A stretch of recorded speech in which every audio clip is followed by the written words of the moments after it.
Yes, ma'am. maupay nga pag-abot din Mapaya hindi kulog, ma'am. ha aton Senado. Opo, ma'am. Okay, I'd like to affirm lang yung sinabi mo kanina na nung nangyari nga itong hating gabi na interview ni Vice President sa Zoom, agad-agad in-orderan kayo, in-instructionan ng NBI na mag-imbestiga. Tama po yun? Hindi po, Your Honor.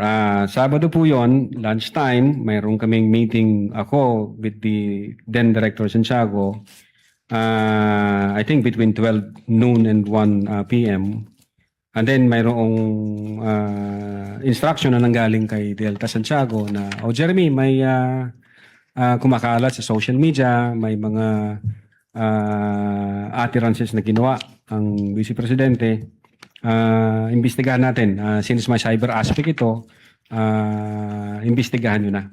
Doon po nagsimula yon. Tama. So anong araw yon? Kasi andito sa inyong affidavit of investigation at yung sinabi ninyo na on even date, ang tinutukoy mo ba yung November 23 din? November 23, ma'am. Kasi natapos ho ang Oo, live- gabing-gabi kasi yon di ba? madaling araw po ng alauna, ma'am. That's right. So, nag-meeting kayo kaagad-agad? Ganun ba? Hindi, ma'am. Hindi po kasi namin alam yun. Kailan kayo inutusan na mag-imbestiga? During lunchtime, nung may meeting kami ni then Director Santiago, pero iba ho ang iniimbestigahan namin krimen. Kailan kayo sinabihan ng DOJ na mag-imbestiga? Anong araw? That po same day, ma'am. Kaya nga, After November 23. November pa rin. 23. Oo, pareho lang. Yun ang sinabi ninyo kanina nung tinatanong kayo ng counsel ng prosecution. Yan din ang nakasaad. On even date ang nakasabi sa inyong Opo. affidavit. Yes, ma'am. Okay. So, nag-umpisa na kayo. Kwento nga ninyo, four-phase yung investigasyon. Nag-umpisa sa identification. Nagbigay kayo ng hash value. Nag-preserve kayo ng data. Pagkatapos nag-research kayo.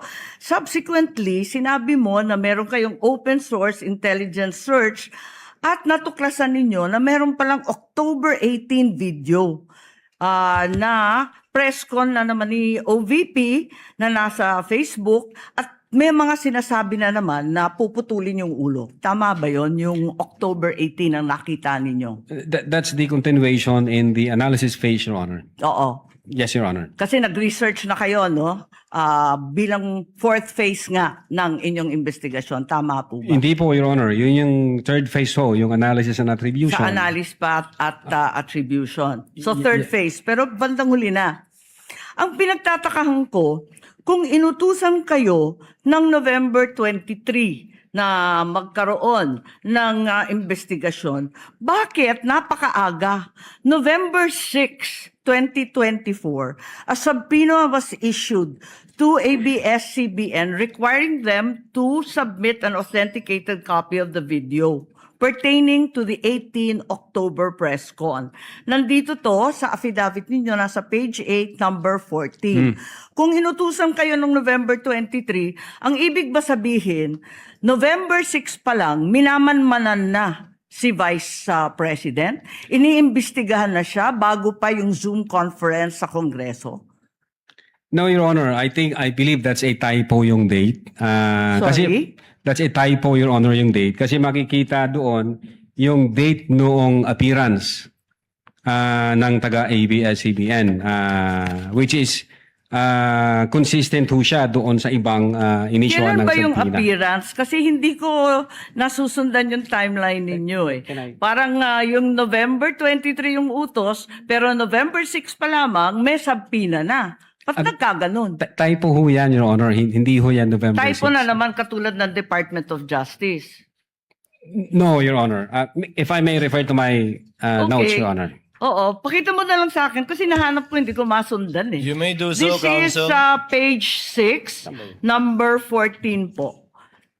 November 6, 2024, subpoena to ABS-CBN. Siya po yung matagal, hindi tayo. We're only counting your the questions that you asked, not the answer.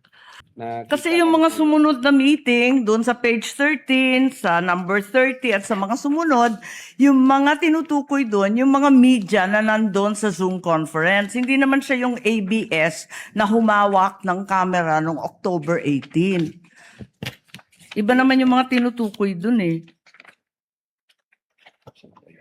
Attorney Lutok, Opo. The question of the Honorable Marcos is on page 6, paragraph 14.